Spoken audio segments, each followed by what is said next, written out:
Ang bawat hininga ko ay may kasamang amoy ng pulbura at lupang basa ng dugo. Naririnig ko ang hiyawan ng mga kasamahan ko sa gitna ng kaguluhan. Ang ugong ng mga bala na dumadaan sa itaas ng ulo ko ay parang mga bubuyog na naghahanap ng mabibiktima. Nurse Ariana, dito, ang daming dugo. Hindi na tumitigil. Mabilis akong kumilos. Sa gitna ng putukan dito sa Mindanao, wala akong puwang para matakot. Hinawakan ko ng mahigpit ang gauze at idiniin sa sugat ng isang batang sundalo. Ramdam ko ang panginginig ng kanyang katawan sa ilalim ng aking mga kamay. Kumapit ka, anak. Huwag kang pipikit. Uuwi ka pa sa pamilya mo. Bulong ko sa kanya. Kahit na ako mismo ay hindi sigurado kung makakalabas kami ng buhay sa bakbakang ito. Ilang oras ang lumipas bago tumahimik ang paligid. Ang gabi ay napuno ng nakakangilong katahimikan na paminsan-minsan ay pinuputol ng malalayong putok ng kanyon. Umupo ako sa isang sulok ng makeshift clinic, pagod na pagod. Ang puting uniforme ko ay hindi na maputi. Puno na ito ng mantsa ng dugo at putik. Kinuha ko ang cellphone ko sa bulsa. Ito lang ang tanging connection ko sa mundo na iniwan ko sa Maynila. Ang mundong pinagsisikapan kong itaguyod sa loob ng 5 taon bilang isang military nurse. Miss na miss ko na ang anak kong si Trixie. Ang isipin na ligtas siya sa piling ng asawa kong si Joel ang tanging nagbibigay sa akin ng lakas para lumaban sa bawat araw. Dininial ko ang numero ni Joel. Gusto ko lang marinig ang boses nila. Gusto ko lang maramdamang may rason pa ang lahat ng paghihirap ko rito. Matagal bago may sumagot. Pero hindi boses ni Joel ang narinig ko. Isang mahinang tawa ng babae ang kabilang linya. Isang tawang parang kislap ng kutsilyo sa dilim. Hello? Joel? Tanong ko, biglang kinabahan. Sino ito? Ay nakalimutan mo na ba ang boses ko, Ara? Nanigas ang buong katawan ko. Kilala ko ang boses na yon. Si Marites, ang matalik kong kaibigan na tinulungan ko nung mawalan siya ng trabaho. Ang babaeng pinadalhan ko ng pera para makabangon siya. Nasaan ang asawa ko? Nasaan si Trixie? Madiin kong tanong. Ang kamay kong kanina lang ay matatag sa pag-oopera. Ngayon ay hindi ko na mapigilang manginig. Natutulog na ang asawa mo, Ara.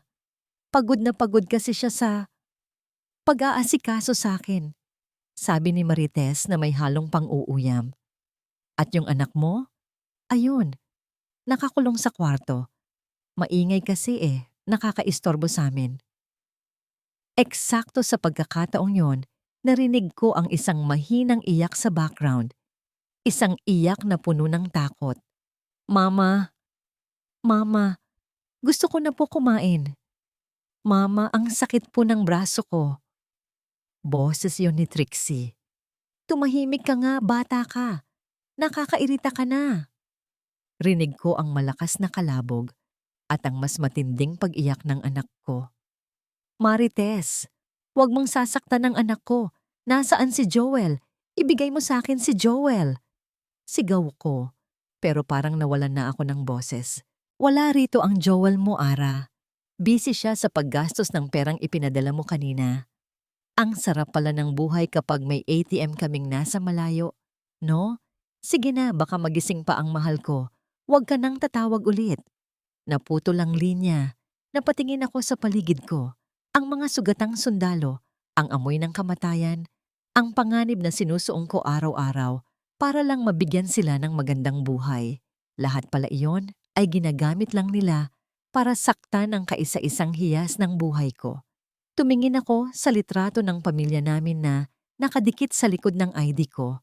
Dinampian ko ito ng daliri kong may bahid pa ng tuyong dugo.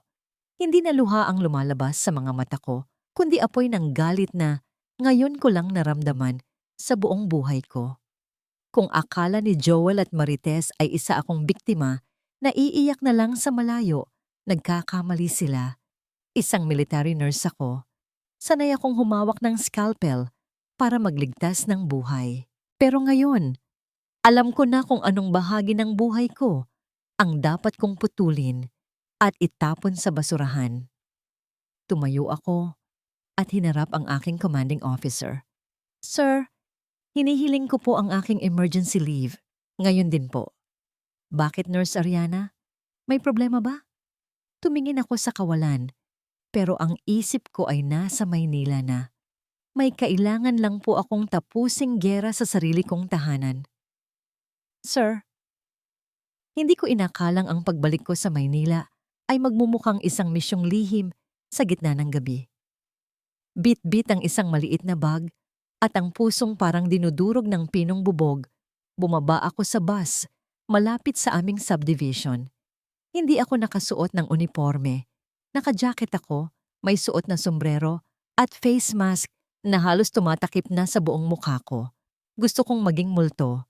Isang multong magmamasid sa sarili niyang buhay na ninakaw ng iba. Sa halip na dumiretso sa aming bahay, naghahanap ako ng isang maliit na kwartong mapauupahan sa tapat mismo ng kalsada namin. Isang luma at mataas na paupahan kung saan kitang-kita mula sa bintana ang bawat galaw sa tapat ng aming gate. Isang linggo lang ako rito, Manang, sabi ko sa matandang may-ari. Iniabot ko ang bayad ng hindi tumitingin sa kanyang mga mata. Nang maiwan akong mag-isa sa maliit na kwarto, agad akong lumapit sa bintana. Hinawi ko ng bahagya ang kurtina. Doon ko nakita ang bahay na pinagpaguran ko. Ang bawat hollow block, ang pintura, ang gate na yon. Lahat iyon ay dugo at pawis ko mula sa malalayong bundok ng Mindanao. Pero bakit pakiramdam ko, hindi na ako ang may-ari? Maya-maya pa, bumukas ang gate. Lumabas ang isang puting SUV. Isang sasakyang kailanman ay hindi ko matanda ang binili namin. Sa driver's seat, nakita ko si Joel. Maaliwalas ang kanyang mukha, nakasuot ng mamahaling salamin at nakangiti. Sa tabi niya, nakaupo si Marites. Ang dating kaibigan kong mukhang basang sisiw noong tinulungan ko. Ngayon ay mukhang senyora sa suot niyang alahas at bagong ayos na buhok. Tumigil ang sasakyan sa tapat ng gate. Bumaba si Marites at may tinawag sa loob. Trixie, halika rito bilis! Lumabas ang maliit kong anak. Ang dibdib ko ay parang sasabog sa sobrang pananabik na yakapin siya. Pero agad na napalitan iyon ng galit nang makita ko ang hitsura niya. Ang suot niyang damit ay kupas na at malaki sa kanya. Ang buhok niya ay magulo at hindi man lang naisuklay ng maayos. Ang masiyahin kong anak ay mukhang lantang bulaklak. Bit-bit niya ang dalawang malalaking paper bag na puno ng mga pinamili nina Joel at Marite. Halos mabuwal ang bata sa bigat pero walang gumalaw sa dalawang nasa sasakyan para tulungan siya. Bilisan mo!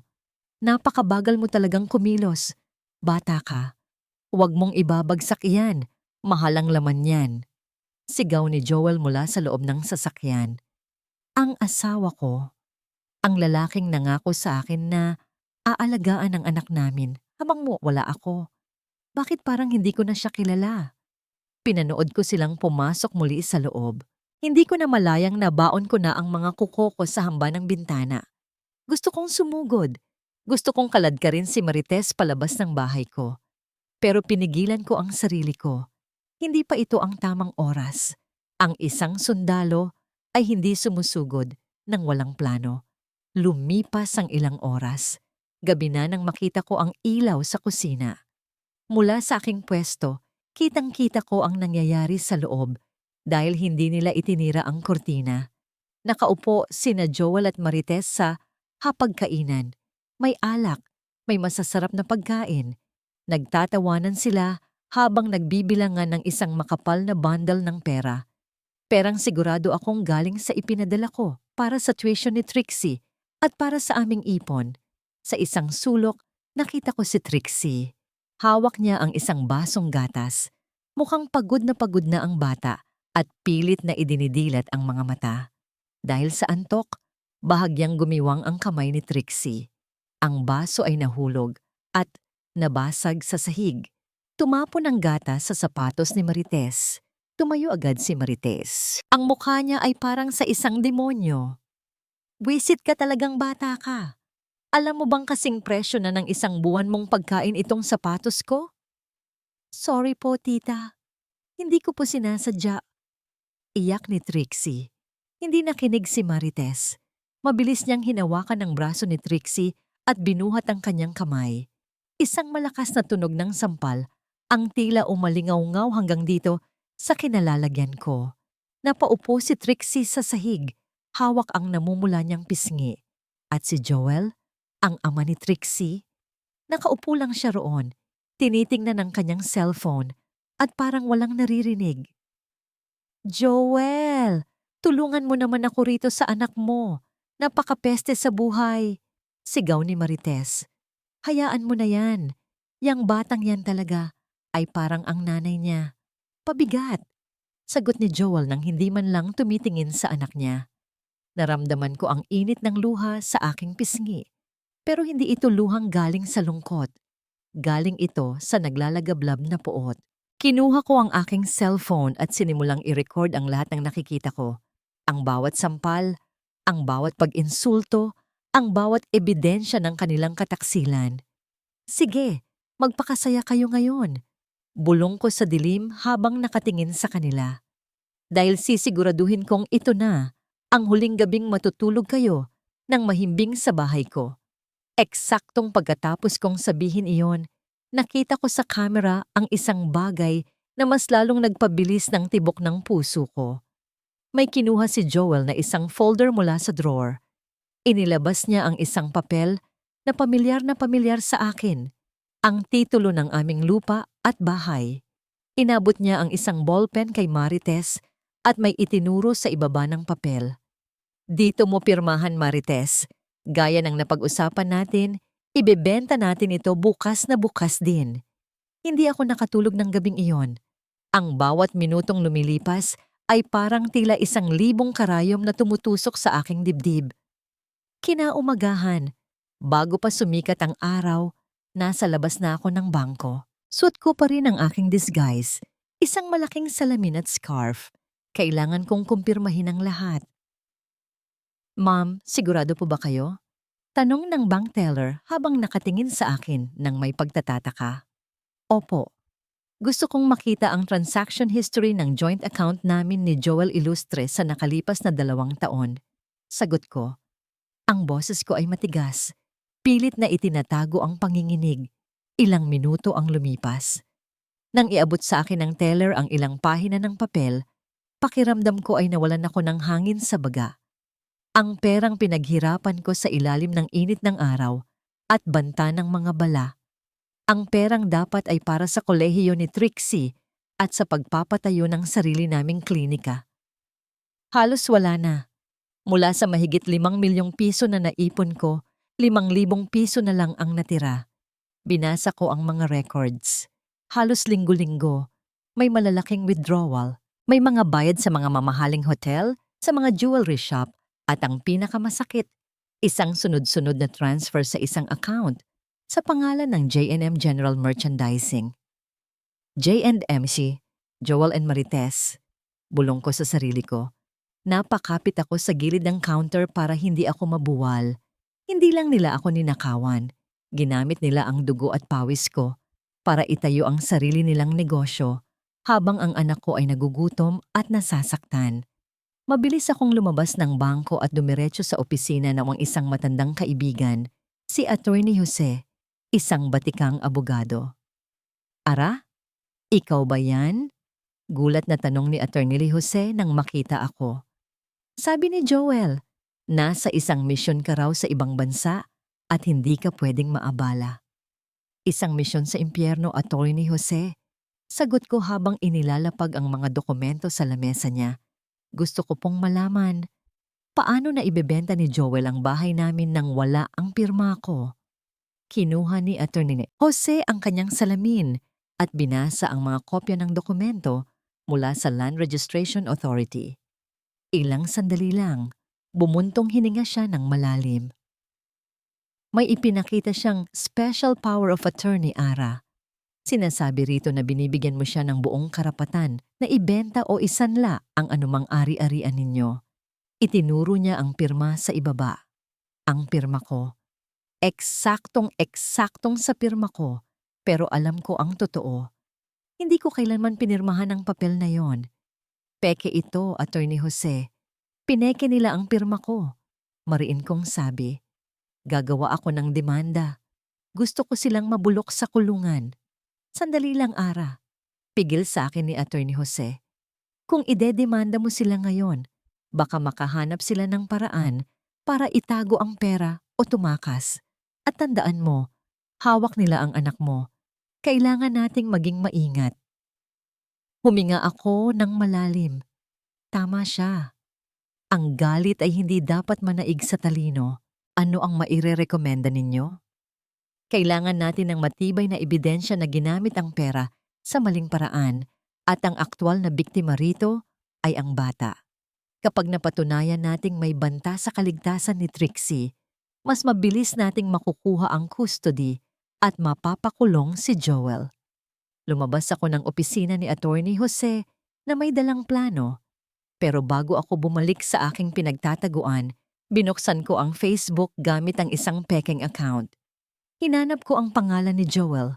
Doon, bumungad sa akin ang isang post na nakaset sa public para makita ng mga buyers. For sale, luxury house and lot in a prime location, negotiable for cash buyers, RFS, relocating to Canada. Sa ilalim ng post, may mga litrato ng bahay ko. At sa gitna ng sala, nakatayo si Marites. Suot ang isa sa mga paborito kong gown. Hawak ang isang baso ng wine na tila ba siya ang reyna ng tahanang iyon. Nanginginig ang mga daliri ko habang binabasa ang mga comments. Pero may isang comment na nakakuha ng atensyon ko mula kay Joel. Sa mga interesado, we are hosting a grand 10th anniversary party this coming Saturday at the Grand Diamond Hotel. You can view the documents there and we can close the deal. Isang anibersaryo, ika-10 taon namin. Gagamitin niya ang anibersaryo ng kasal namin para ibenta ang bahay namin sa harap ng lahat ng kaibigan at kamag-anak namin. Napangiti ako ng mapait. Isang nangiting walang bahid ng saya, kundi puno ng panganib. Sige Joel, maghanda ka ng isang malaking party. Bulong ko habang nakatingin sa kanyang litrato. Dahil sisiguraduhin kong sa gabi ring iyon, mawawala sa iyo ang lahat ng bagay na ninakaw mo sa akin. Kasama na ang kalayaan mo, 8:00 ng umaga. Alam kong ito ang oras na inihahatid ni Joel si Trixie sa paaralan bago sila tumuloy ni Marites sa kanilang business meeting na ang totoo ay paglulustay lang ng pera ko sa mall. Nagsuot ako ng simpleng hoodie at maong. Nagabang ako sa labas ng gate ng eskwelahan ni Trixie. Nang makita ko ang puting SUV na paparating, mabilis akong nagtago sa likod ng isang puno ng nara. Nakita ko si Trixie na bumaba ng sasakyan. Nakayuko siya. Bitbit ang kanyang bag. Na tila bapasan niya ang buong mundo. Hindi man lang siya hinalikan o kinawayan ni Joel bago ito humarurot palayo. Nang makapasok na ang karamihan sa mga estudyante, lumapit ako sa guard. Kilala ako rito dahil ako ang laging nagbabayad ng matrikula noon. Manong, pwedeng makiusap? Gusto ko lang makita ang anak ko saglit. Surprise lang po. Sabi ko sabay abot ng selyadong envelope na may lamang kaunting tulong para sa kanya. Pinayagan ako. Natagpuan ko si Trixie sa likod ng library, nakaupo sa isang bench at nakatingin sa malayo habang ang ibang bata ay naglalaro. Trixie! Mahina kong tawag. Lumingon siya. Nanlaki ang kanyang mga mata. Sa loob ng ilang segundo, tila huminto ang mundo. Mama? Pabulong niyang sabi na tila hindi makapaniwala. Mama! Tumakbo siya sa akin at yumakap ng napakahigpit. Doon ko naramdaman kung gaano siya kapayat. Nang haplusin ko ang kanyang braso, napadaing siya. Hinila ko ang manggas ng kanyang polo. May mga pasa roon, kulay ube at naninigas. Sino ang gumawa nito, anak? Tanong ko. Pilit na pinapakalma ang aking boses kahit gusto ko nang pumatay. Si Tita Marites po. Kasi po, hindi ko raw nalinis ng maayos yung banyo. Umiiyak niyang sabi, "Mama, iuwi mo na ako. Ayoko na po roon," sabi ni Papa. "Nasa malayo ka raw at baka hindi ka na bumalik." Hinalikan ko siya sa noo. "Makinig ka sa akin, Trixie. Huwag kang matatakot. Nandito na si Mama. Pero kailangan nating maging matapang, ha? Huwag mong sasabihin sa kanila na nakita mo ako. Isang secret lang natin ito." "Bakit po, Mama?" "Dahil gagawa si Mama ng isang malaking surprise para sa kanila. Gusto mo bang makitang muli ang dating bahay nating masaya?" Tumango siya habang pinapahiran ang kanyang mga luha. "Opo, Mama." "Sige na, pumasok ka na sa klase. Tandaan mo, mahal na mahal ka ni Mama. Hindi na kita iiwan muli." Pag-alis ko sa paaralan, ang lambing sa aking muka ay napalitan ng puot. Dumiretso ako sa aming bahay. Alam kong wala sila dahil nakita ko ang post ni Marites sa Instagram. Nasa isang sikat na buffet restaurant sila ngayon. Ginamit ko ang aking susi. Hindi pa nila pinapalitan ng lock. Marahil sa sobrang kumpiyansa nilang hindi ako makakauwi. Pagpasok ko, ang amoy ng bahay ay iba na. Amoy ng pabango ni Marites na sobrang tapang. Ang mga gamit ko ay wala na sa sala. Pinalitan ng mga bagong gamit na mukhang mamahalin pero walang kaluluwa.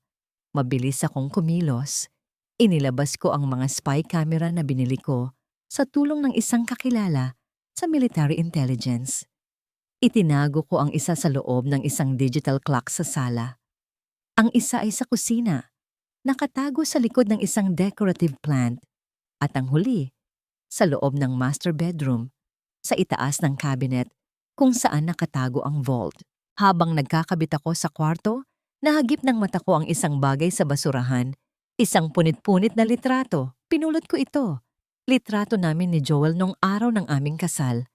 Punit sa gitna, eksakto sa mukha ko. Napangisi ako. "Ganyan niyo pala ako kabilis gustong burahin, ha?" Bigla akong nakarinig ng busina sa labas. Ang gate. Mabilis akong sumilip sa bintana. Ang puting SUV. Maagang bumalik sina Joel at Marites. "Buwisit, bakit ngayon pa?" Bulong ko. Narinig ko ang pagbukas ng pinto sa ibaba. Ang tawa ni Marites ay umaling-awngaw sa buong bahay. "Dalian mo, Joel. Kunin mo yung folder sa kwarto. Kailangan na nating dalhin yun sa abogado para sa pirmahan bukas." Sigaw ni Marites. Naririnig ko ang mabibigat na yabag ni Joel na paakyat sa hagdan. Wala akong ibang mapagtataguan. Ang banyo? Masyadong halata. Sa ilalim ng kama? Baka makita ako. Pinihit ni Joel ang doorknob ng kwarto. Napatingin ako sa bintana. Masyadong mataas para tumalon ng hindi nasasaktan. Pumasok si Joel sa kwarto. Ang tanging nagawa ko ay sumiksik sa likod ng mahabang kurtina na abot hanggang sahig. Pigil ang hininga at ang kamay ay nakahawak sa isang maliit na tactical knife na lagi kong dala sa bulsa. "Nasaan na ba yon?" Bulong ni Joel. Nararamdaman ko ang presensya niya, ilang pulgada lang ang layo sa akin. Tumigil siya sa tapat ng bintana. Humawak siya sa kurtina, sa mismong kurtinang kinatatayuan ko. Ang bawat tibok ng puso ko ay parang martilyo sa aking dibdib. Pigil ko ang aking hininga hanggang sa puntong sumasakit na ang aking baga. Naramdaman ko ang paggalaw ng kurtina. 1 pulgada na lang. Makikita na ni Joel ang sapatos ko. Ang kamay ko ay mahigpit na nakakapit sa hawakan ng aking tactical knife. Hindi ko siya sasaktan kung hindi kailangan, pero hindi ako magpapahuli ng ganito na lang. "Joel, nakita mo na ba? Naghihintay na ang buyers sa baba." Sigaw ni Marites mula sa hagdanan. Binitiwan ni Joel ang kurtina. "Oo, heto na. Nakasingit lang sa ilalim ng mga lumang gamit ni Ariana." Narinig ko ang kanyang mga yabag palayo at ang pagbagsak ng pinto. Napasandal ako sa pader, humihinga ng malalim, habang ang pawis ay gumugulong sa aking noo. Muntik na yon. Hindi ako agad lumabas. Binuksan ko ang aking cellphone at ikinonekta ito sa spy cameras na kapapasok ko lang. Dahil sa high-tech na kagamitan mula sa kampo, Malinaw na malinaw kong naririnig ang usapan nila sa sala. Sigurado ka ba rito, Joel? Tanong ni Marites. Paano kung biglang sumulpot ang asawa mo? Balita ko, matatapos na ang deployment niya sa Mindanao. Narinig ko ang pagbukas ng bote ng alak. Huwag kang mag-alala, mahal. Nakahanda na ang lahat. Sa susunod na linggo, sa mismong gabi ng anniversary party natin, gagawa tayo ng eksena. Anong eksena? Sasabihin natin sa lahat na si Ariana ay nasiraan na ng bait dahil sa gera. May kakilala akong doktor na handang pumirma ng papeles. PTSD, shell shock, kahit ano pa ang itawag nila. Kapag napatunayan nating unstable siya, hindi niya mababawi ang anumang ari-arian. Itatapon natin siya sa isang mental institution sa probinsya kung saan walang makakahanap sa kanya. Tumawa si Marites, isang tawang nakakapanindig balahibo. Napakatalino mo talaga, Joel, kaya mahal na mahal kita eh. At pagkatapos nyon, benta na ang bahay na ito at lilipad na tayo sa Canada kasama ang pera. Iiwan natin ang lahat ng basura rito. Basura, yun ang tawag niya sa akin. Iyon ang tawag niya sa buhay na pinagsamahan namin ng 10 taon. Dahan-dahan akong lumabas mula sa likod ng kurtina. Ang galit na nararamdaman ko ay hindi na mainit. Ito ay malamig na parang yelo. Mas madaling magplano kapag ang puso mo ay kasing tigas na ng bakal. Nang masiguro kong nasa kusina sila, mabilis akong lumabas sa bintana ng kwarto, dumaan sa bubong ng garahe, at tumalon pababa sa likurang bahagi ng bakod. Bumalik ako sa aking tinutuluyang silid sa tapat ng kalsada. Binuksan ko ang monitor. Nakita ko sa camera ang isang eksenang lalong nagpatibay sa aking desisyon. Pumasok si Marites sa aming master bedroom. Binuksan niya ang cabinet ko, ang cabinet na binalaan ko si Joel na huwag pakikialaman. Inilabas niya ang isang malaking box na nakabalot sa puting tela. Ang aking wedding gown. Ito ang gown na pinag-ipunan ko ng 3 taon bago kami ikinasal. Simple lang ito, pero bawat tahi ay simbolo ng pangarap ko. Hinarap ni Marites ang salamin at isukat ang gown sa harap ng kanyang katawan. Bagay ba, Joel? Tanong niya habang umiikot-ikot. Pumasok si Joel at niyakap siya mula sa likod. Mas bagay sa'yo kaysa sa kanya. Mukha kang anghel, Marites. Gagamitin ko ito sa party sa Sabado. Gusto kong makita ng lahat kung sino na ang bagong reyna ng bahay na ito. Hinalikan ni Joel ang balikat ni Marites sa mismong kwartong saksi sa lahat ng sakripisyo ko bilang asawa. Pinatay ko ang monitor. Hindi ko na kailangang manood pa. Kinuha ko ang aking military radio at tinawagan ang isang numero. Major, kailangan ko ng backup para sa Sabado. Hindi ito tungkol sa mga rebelde sa Mindanao, sabi ko, habang nakatingin sa aking refleksyon sa madilim na bintana. May mga traidor akong kailangang pulbusin sa sarili kong harapan. Ang Sabado ay hindi lang magiging isang anibersaryo. Ito ang magiging araw ng kanilang paghuhukom. 3 araw na lang bago ang tinatawag nilang anniversary party. Habang ang buong bahay ay abala sa paghahanda para sa isang gabing puno ng kasinungalingan, ako naman ay abala sa paghahabi ng bitag na hinding-hindi nila matatatakasan. Alam ko ang kahinaan ni Joel.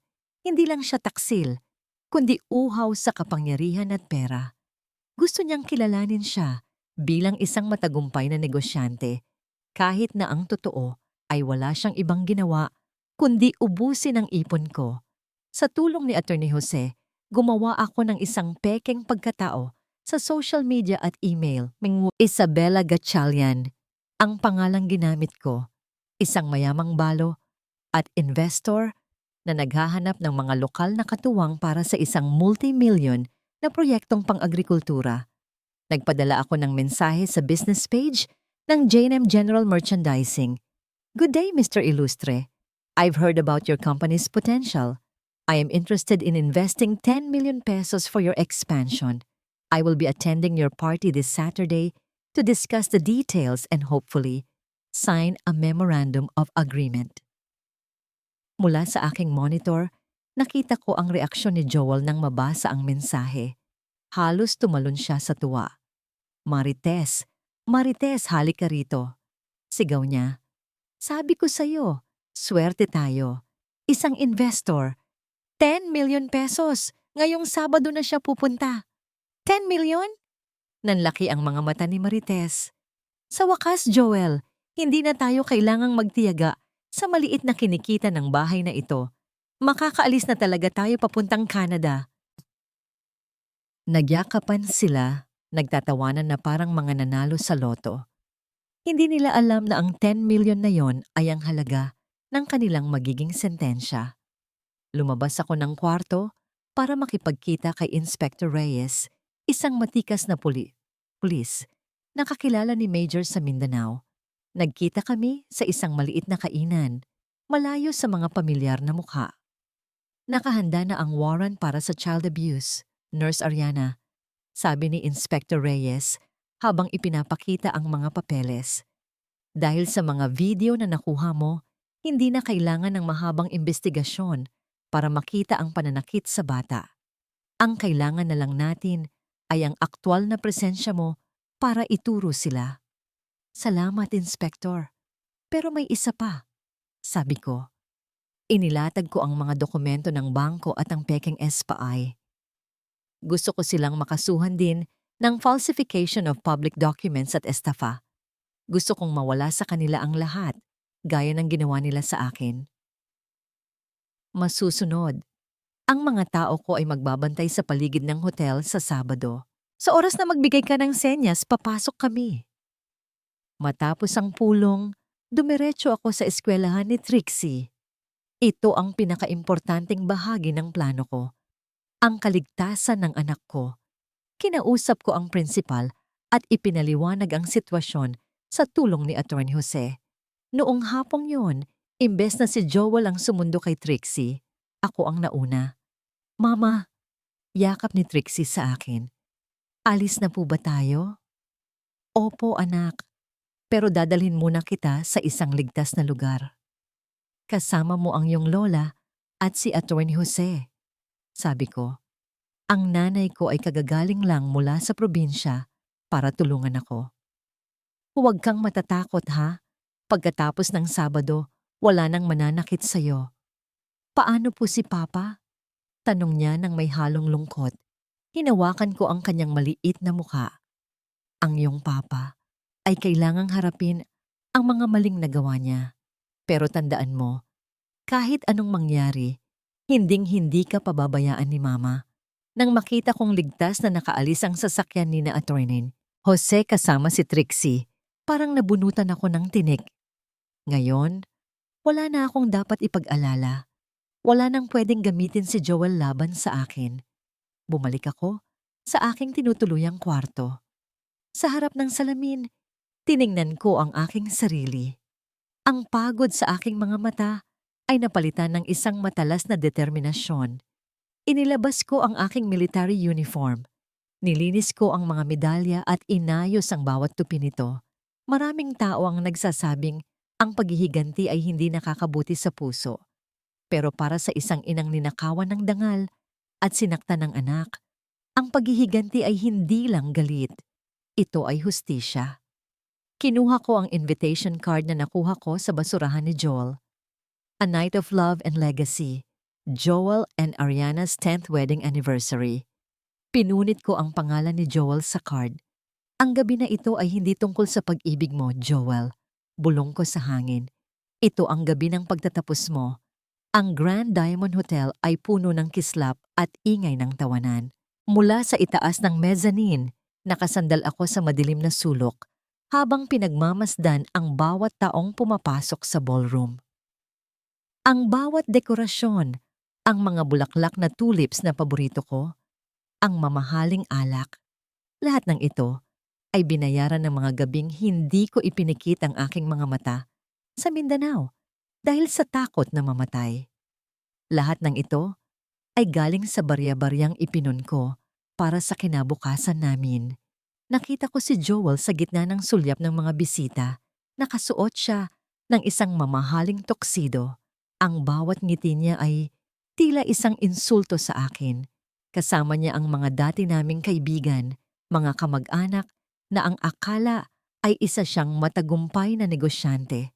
At sa tabi niya, naramdaman ko ang pag-akyat ng pait sa aking lalamunan. Si Marites, suot niya ang aking wedding gown. Ang puting tela na dapat ay sagrado para sa amin ni Joel ay suot-suot ng babaeng nagnakaw sa aking buhay. Binago niya ang tabas nito para magmukhang mas moderno, pero kilala ko ang bawat detalye ng gown na yon. Napakaganda naman ng asawa mo, Joel. Pero teka, hindi ba si Ariana yan? Narinig kong tanong ng isang bisita. Tumawa si Joel ng malakas, sabay akbay kay Marites. Ah, hindi po. Si Marites ito, ang aking business partner at special assistant. Alam niyo naman, si Ariana ay nasa malayo pa ring misyon. Hindi niya magawang iwan ang kanyang tungkulin para sa sarili naming anibersaryo. Kaya si Marites ang tumutulong sa akin para maging maayos ang lahat. Narinig ko ang mahihinang bulungan ng mga tao. Sayang naman si Ariana. Masyadong lunod sa trabaho. Buti na lang at may katuwang si Joel. Hindi nila alam. Wala silang kaalam-alam na ang katuwang na yan ang dahilan kung bakit nagdurusa ang anak ko. Maya-maya pa umakyat si Joel sa stage. Hawak niya ang isang baso ng champagne. Ang lahat ay natahimik para makinig sa kanyang speech. Magandang gabi sa inyong lahat. Ngayong gabi, ipinagdiriwang natin ang 10 taon ng pagmamahalan at tagumpay. Simula niya, alam nyo, mahirap ang buhay kapag ang asawa mo ay laging wala. Pero dahil sa tiwala at pag-ibig, na itataguyod ko ang pamilyang ito. Ang party na ito ay alay ko sa aking asawa, si Ariana, na kahit wala rito, ay kasama natin sa puso. Gusto kong sumuka sa sobrang kaimbabawan niya. Ang kapal ng mukha niyang bigkasin ang pangalan ko habang ang kamay niya ay nakahawak sa bewang ni Marites sa ilalim ng lamesa. At bago matapos ang gabing ito, may isa pa akong magandang balita. Dagdag ni Joel, ang mga mata ay kumikinang sa kasakiman. May isang malaking investor na darating na ngayong gabi para pirmahan ang aming bagong partnership. Isang bagong simula para sa J&M General Merchandising. Nagpalakpakan ng mga tao. Si Marites ay nakangiti ng hanggang tainga. Tila ba hawak na nila ang mundo. Huminga ako ng malalim. Kinuha ko ang aking walkie-talkie. Inspector Reyes, handa na ba ang lahat sa control room? Handa na, Nurse Ariana. Sa hudyat mo, papatayin namin ang live feed ng hotel at papalitan ng file mo. Gawin niyo na. Madiin kong utos. Dahan-dahan akong bumaba mula sa mezzanine. Hindi ako dumaan sa harap.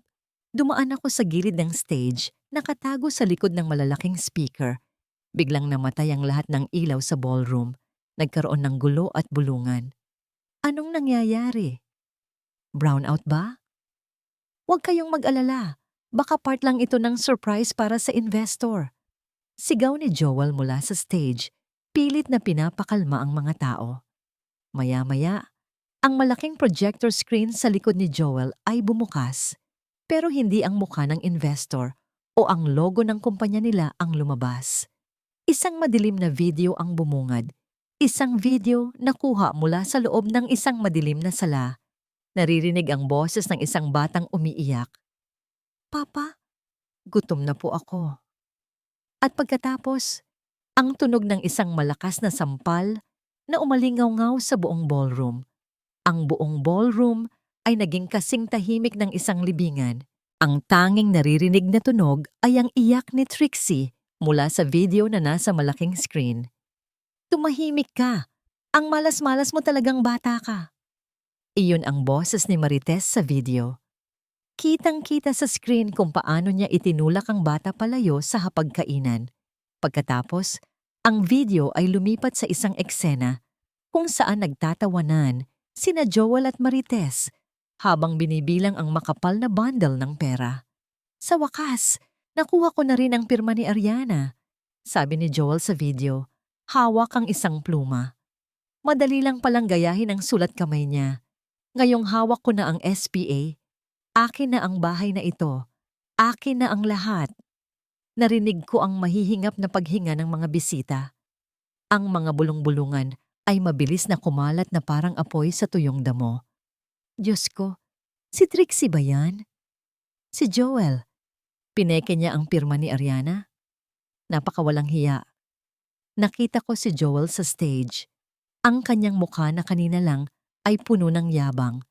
Ngayon ay kasing puti na ng papel. Nanginginig ang kanyang mga kamay habang pilit na pinipindot ang remote ng projector. Pero walang nangyayari. Patayin niyo yan.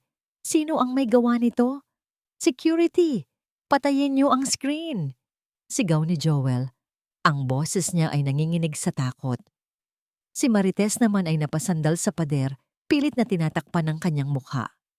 Ang suot niyang wedding gown ay tila naging isang mabigat na sumpa sa kanyang katawan. Dahan-dahang bumukas ang mga ilaw sa ballroom, pero hindi ito ang malambot na ilaw ng party. Ito ay ang matatalas na spotlight na nakatutok sa gitna ng aisle. At doon, naglakad ako. Hindi ako naka-gown, hindi ako naka-makeup. Naglakad ako sa gitna ng ballroom suot ang aking full military fatigue uniform. Ang bawat hakbang ng aking bota sa sahig ay tila tunog ng isang paparating na hatol. Ang aking mga medalya sa dibdib ay kumikinang. Simbolo ng bawat sakripisyong binaliwala nila. Tumigil ang lahat. Ang mga bisita ay tumabi para paraanin ako. Umakyat ako sa stage. Tumayo ako sa harap ni Joel. Ang taas ko ay mas maliit sa kanya. Pero sa oras na yon, pakiramdam ko ay tinitingnan ko siya mula sa itaas. Ariana? Nauutal na sabi ni Joel. Bakit? Kailan ka pa? Mahal, sandali lang. Let me explain. Malisyosong edit lang yan. Sinisiraan lang tayo. Tumingin ako sa kanya ng diretso. Ang mga mata ko ay walang emosyon. Malamig. Malisyoso? Tanong ko. Ang boses ko ay malakas at malinaw, umaalingaw-ngaw sa bawat sulok ng ballroom. Malisyoso ba ang pagnanakaw sa sarili mong asawa? Malisyoso ba ang pananakit sa sarili mong anak habang ang nanay niya ay nakikipagpalitan ng buhay sa Mindanao para lang may maipakain sa inyo? Lumingon ako kay Marites. At ikaw, tinulungan kita nung wala kang makain. Pinatira kita sa bahay ko dahil akala ko kaibigan kita. Pero pati ang wedding gown ko, pinagnasaan mo. Ariana, please, patawarin mo ako. Simla ni Marites, umiiyak na siya ngayon. Pero alam kong hindi ito iyak ng pagsisisi, kundi iyak ng takot. Ang kapatawaran ay para sa mga nagkakamali, sabi ko. Pero ang ginawa niyo ay hindi pagkakamali. Ito ay plano, isang masamang plano para ubusin ako. Humarap ako sa mga bisita, kasama na ang mga taong akala ni Joel ay mga buyers ng bahay ko. Sa lahat ng naririto, humihingi ako ng paumanhin dahil kailangan niyo pang masaksihan ang duming ito, sabi ko. Pero gusto kong malaman ninyo, ang bahay na ibinebenta ni Joel Ilustre ay hindi niya pag-aari. Ang kumpanyang ipinagmamalaki niya ay itinayo gamit ang ninakaw na pera. Biglang pumasok si Inspector Reyes kasama ang 4 na armadong pulis sa ballroom. Joel Ilustre, Marites Santos, madiin na sabi ni Inspector Reyes, inaaresto namin kayo sa kasong child abuse, falsification of public documents, at qualified theft. Hindi! Wala kayong ebidensya. Sigaw ni Joel habang pilit na kumakawala sa mga pulis. Ang ebidensya ay nasa screen, Joel. Sabi ko habang tinitingnan siyang pinupusasan. At ang pinakamatibay na ebidensya ay ang mga pasang iniwan ni Marites sa braso ng anak ko. 1 oras na ang nakakalipas, sumailalim na si Trixie sa medico-legal. Nang marinig iyon, tuluyan nang nanghina si Joel. Napaluhod siya sa stage. Ang kanyang tuxedo ay gusot-gusot na. Si Marites naman ay kinaladkad ng mga pulis habang sumisigaw. Ang laylayan ng wedding gown ko ay sumasayad sa sahig. Nadudumihan ng alikabok at kahihiyan. Lumapit ako kay Joel bago siya tuluyang ilabas ng mga pulis. Sabi mo kanina, ang party na ito ay para sa anibersaryo natin. Bulong ko sa kanya. Tama ka, dahil ito ang huling anibersaryong maaalala mo bago ka mabulok sa kulungan. Isang malakas na sampal ang ibinigay ko sa kanya, hindi dahil sa galit, kundi bilang tanda na tapos na ang pananahimik ko. Pinanood ng lahat ng bisita ang paglabas ng mga pulis kasama ang dalawang traidor. Ang kislap ng ballroom ay tila nawalan na ng saysay.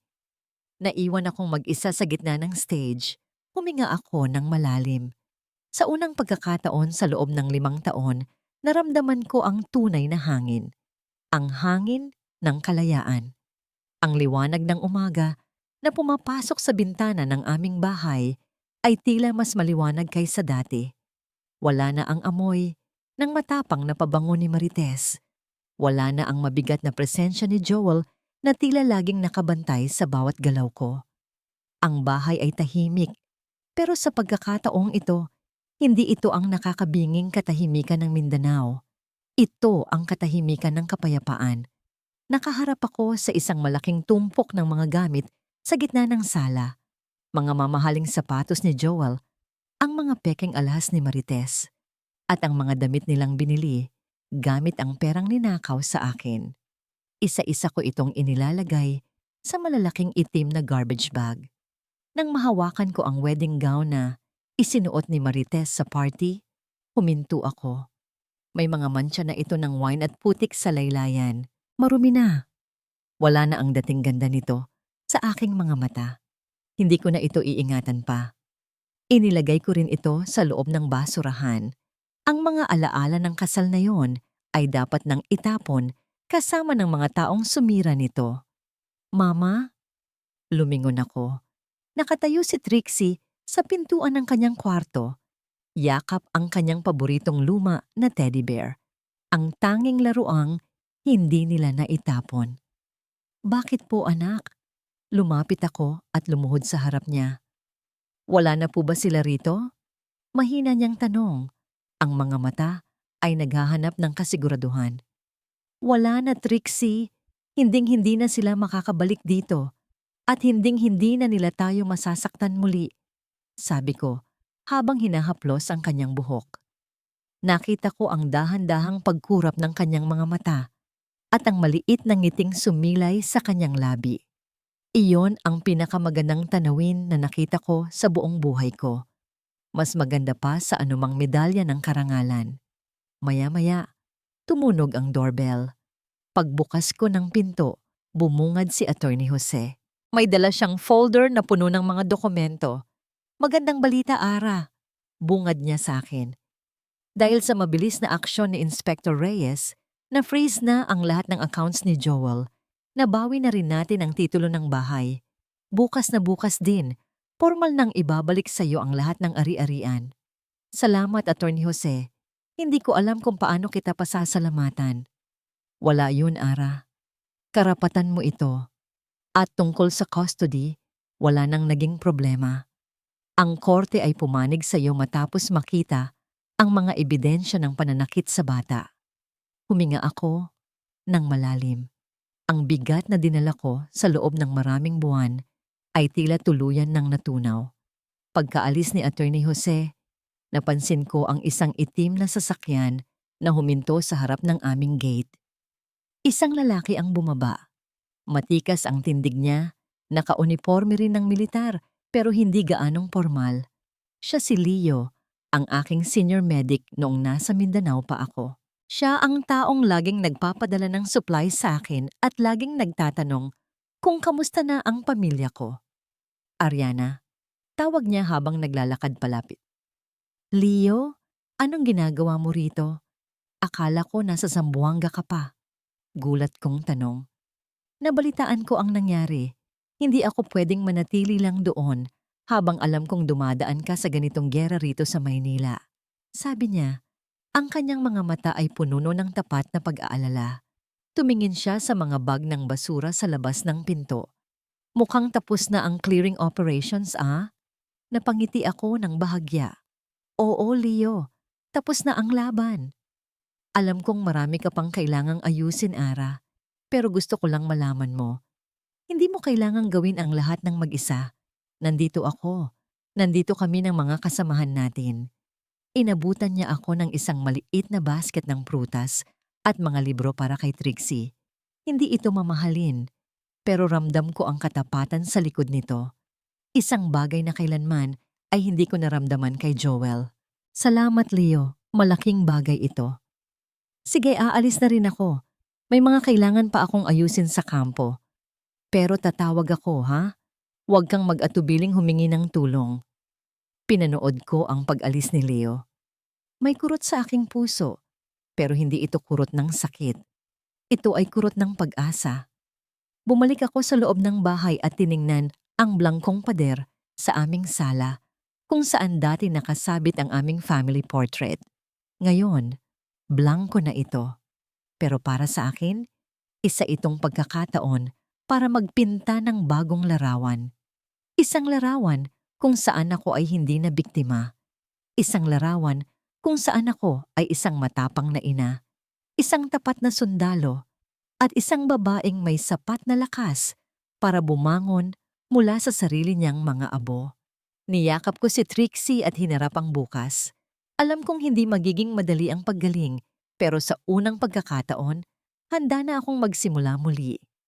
6 na buwan na ang lumipas mula ng gabing iyon sa Grand Diamond Hotel. Sinasabi nila na ang sugat sa balat ay mabilis maghilom, pero ang sugat sa kaluluwa ay nangangailangan ng mas mahabang panahon.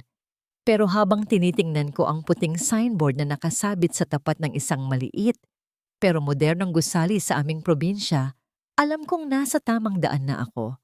Ariana Ilustre Reyes, Wellness and Community Clinic. Ito ang pangarap na muntik ng manakaw sa akin. Ang perang nabawi ko mula sa mga accounts ni Joel ay sapat na para itayo ang klinika na ito. Hindi na ako kailangang pumunta sa malalayong bundok para maglingkod. Dito, sa sarili kong bayan, gagamutin ko ang mga taong nangangailangan ng kalinga. Mama, tignan mo. Ang ganda ng mga bulaklak.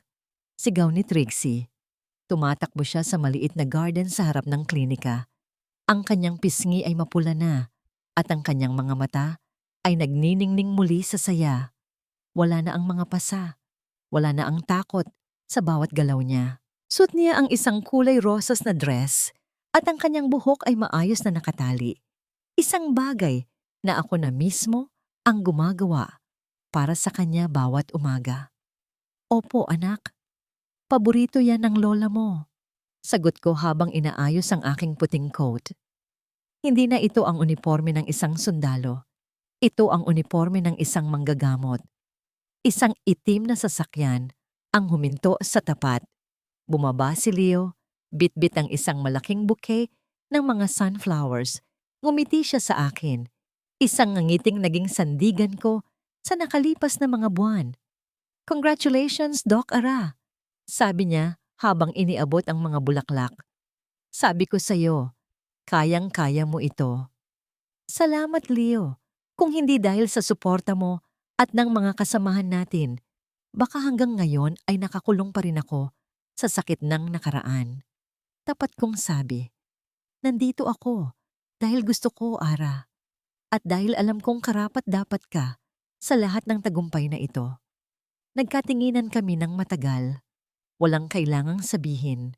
Ang bawat tulong niya, mula sa pag-aayos ng mga papeles hanggang sa pagsama sa akin sa bawat hearing sa korte, ay higit pa sa sapat na patunay ng kanyang katapatan.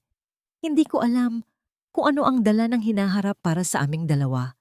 Pero sa pagkakataong ito, hindi na ako natatakot na magbukas muli ng puso. Bago magsimula ang ribbon cutting, kinuha ko ang aking cellphone. May natanggap akong balita mula kay Attorney Jose kaninang umaga. Sina Joel at Marites ay formal ng hinatulan ng korte. 15 taon sa kulungan dahil sa patong-patong na kaso. Nabalitaan ko rin na sa loob ng bilangguan, madalas silang mag-away at magsisihan. Ang pag-ibig na ipinagmalaki nila noon ay gumuho rin pala nang wala na silang perang magamit. Binura ko na ang kanilang mga numero. Binura ko na ang bawat bakas nila sa buhay ko. Hinarap ko ang mga taong naghihintay sa labas ng klinika, ang aking pamilya, mga kaibigan, at ang mga bago kong pasyente. Maraming salamat sa inyong lahat. Simula ko, ang boses ko ay matatag at puno ng pag-asa. Sa loob ng maraming taon, inakala ko na ang tunay na katapangan ay ang pagsuong sa gitna ng bala at giyera. Pero natutunan ko na ang mas matinding katapangan ay ang pagtayo para sa sarili mong dangal kapag tinatraydor ka na ng mga taong pinagkatiwalaan mo. Huminga ako ng malalim, dinaramdam ang sariwang hangin ng dagat na malapit lang sa amin. Ang pag-ibig ay hindi dapat maging rason para tayo ay maging alipin. Ang tunay na pag-ibig ay nagpapalaya, nagpapalakas, at nagbibigay ng halaga. Ngayong araw, hindi lang ako nagbubukas ng isang klinika. Nagbubukas ako ng isang bagong kabanata ng buhay ko kung saan ang tanging batas ay ang pagmamahal sa sarili at ang pagkalinga sa mga tunay na nagmamahal sa akin. Gunting sa kamay, pinutol ko ang ribon. Kasabay nito ang malakas na palakpakan at hiyawan ng tuwa. Naramdaman ko ang maliit na kamay ni Trixie na humawak sa akin. Pinisil ko ito ng mahigpit. "Mama, happy ka po?" tanong niya. Tumingin ako sa langit, sa sikat ng araw na tila ba ay yumayakap sa amin. "Opo, Trixie, sobrang happy ni Mama. Wala na ang mga anino ng nakaraan. Ang sugat ay naghilom na. At ang tanging natira ay ang peklat na magpapaalala sa akin na ako ay isang mangingisda ng buhay, isang sundalo ng kapayapaan, at higit sa lahat, isang babaeng hindi kailanman susuko. Ito ang aking muling pagsilang at sa pagkakataong ito, ako na ang may hawak ng panulat sa sarili kong kwento.